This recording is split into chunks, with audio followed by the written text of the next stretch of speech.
That's the law. That's what the law says. And you could have gone to jail. Everyone on NeNe leaks.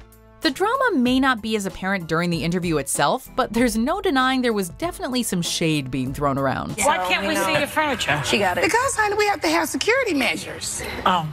But you're showing the house. The TV personality and actress was hoping to talk about her Broadway role on the talk show, but instead, comments were made about the Real Housewives of Atlanta cast members' marriage. I love being married. But why did you get divorced in the first place? Well, honey, I had to teach him a lesson. The conversation also turned to her friendship with Donald Trump. After her appearance, NeNe took to the Twitterverse and called the hosts a bunch of judgmental, quote, mean girls.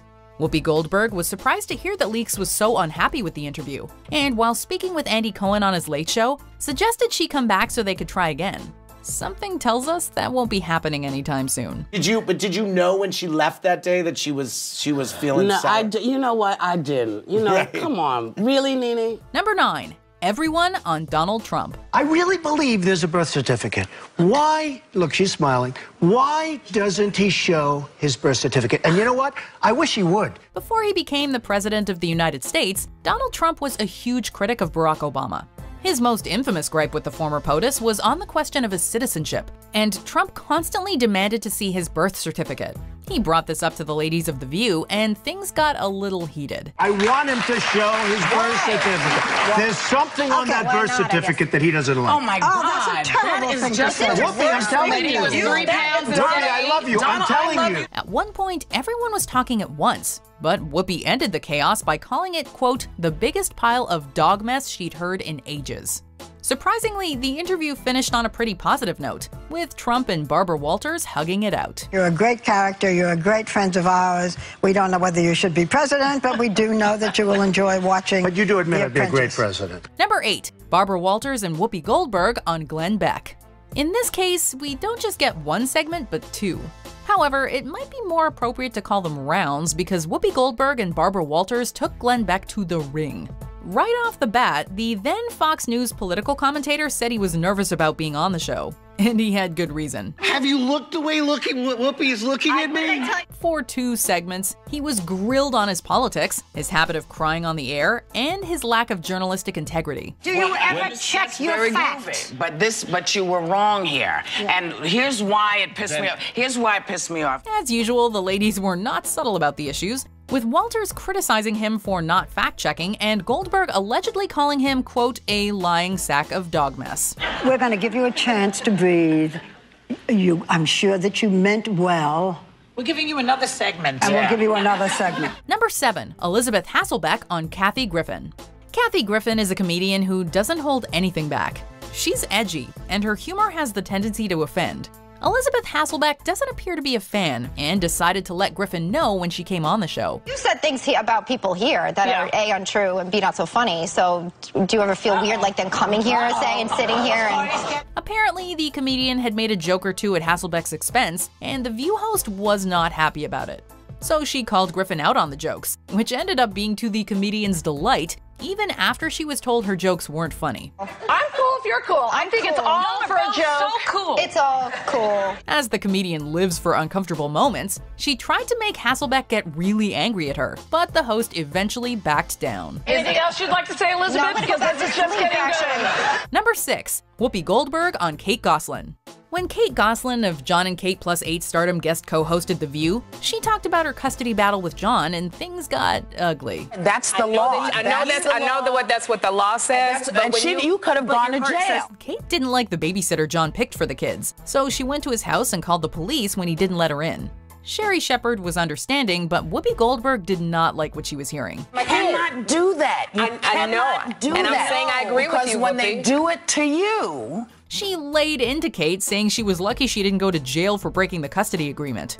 Well, you can always count on Goldberg to put things bluntly. I can't even deal with the rest of this. We're gonna go and come right back with more hot topics. Number 5. Joy Behar on Sarah Huckabee Sanders.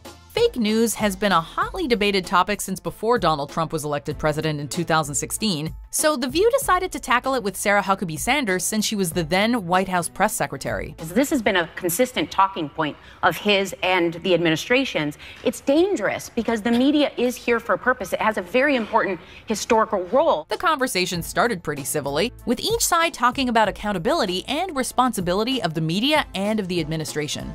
That is, until Joy said that it's the media's job to point out all of Trump's lies. The media is supposed to not report on the fact that 95% of what he says is a lie? This puts Sanders on the defensive, which is always an uncomfortable position for a guest, especially when Goldberg pointed out some questionable statements by the president. Where was President Obama born, and is he an American citizen?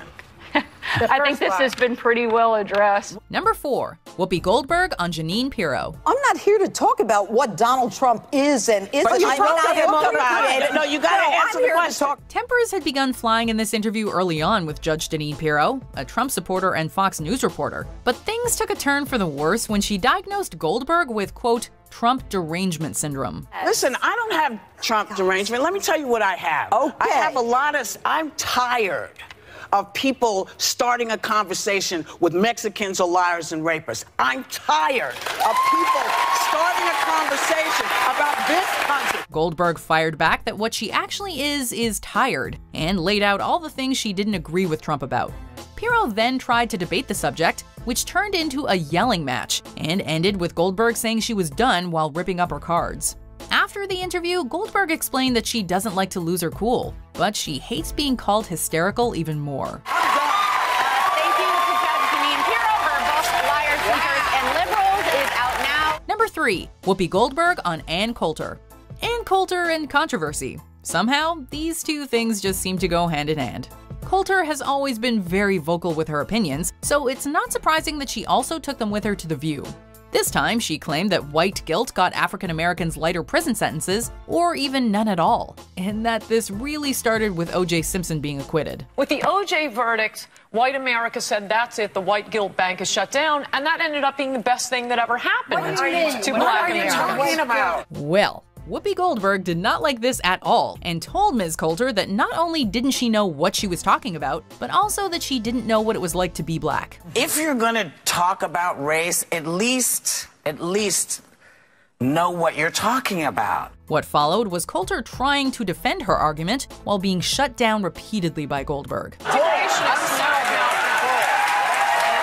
Number 2, Joy Behar on Omarosa Manigault Newman. Joy Behar hasn't made her opposition to Donald Trump a secret, so when Omarosa Manigault Newman, a Trump supporter who worked in the White House, came on the show in 2017, people got the popcorn ready. Things got a little heated when Omarosa rubbed the fact that Trump is president in Joy's face.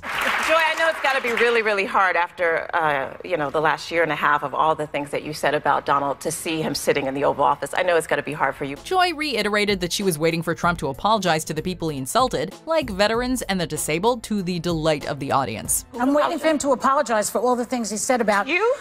No, not to me, not to me. To veterans, to John McCain, to the handicapped, the disabled. Omarosa went back on The View in 2018 after falling out with the president, and admitted that Trump had coached her to fight with Joy. He basically coached you before you came on the show last time. He was so upset because he said that you was constantly in his face. Number 1, Joy Behar and Whoopi Goldberg on Bill O'Reilly. Politics and religion are topics that can always create a heated conversation, and this one definitely brought the fire. Political commentator Bill O'Reilly has always held strong opinions that not everyone agrees with. In this case, O'Reilly felt that it was inappropriate that a Muslim mosque was being built so close to what was formerly the site of the World Trade Center. The mosque down here on 9/11. That's inappropriate. It's sure they have a right to do it and the Constitution, but it's inappropriate because a lot of the 9/11 families who I know say, look, we don't want that. He continued to say that Muslims killed Americans on 9/11, which is when Goldberg and Behar got really upset and even walked off the stage. I don't want to sit here. I don't want to sit here. You're outraged about Muslims killed us on 9/11. Walters immediately criticized the walkout before continuing the argument. However, she still gave Goldberg and Behar time to regain composure in return, during which time O'Reilly even apologized. We're back because now you apologize. You apologize. But that's not the issue.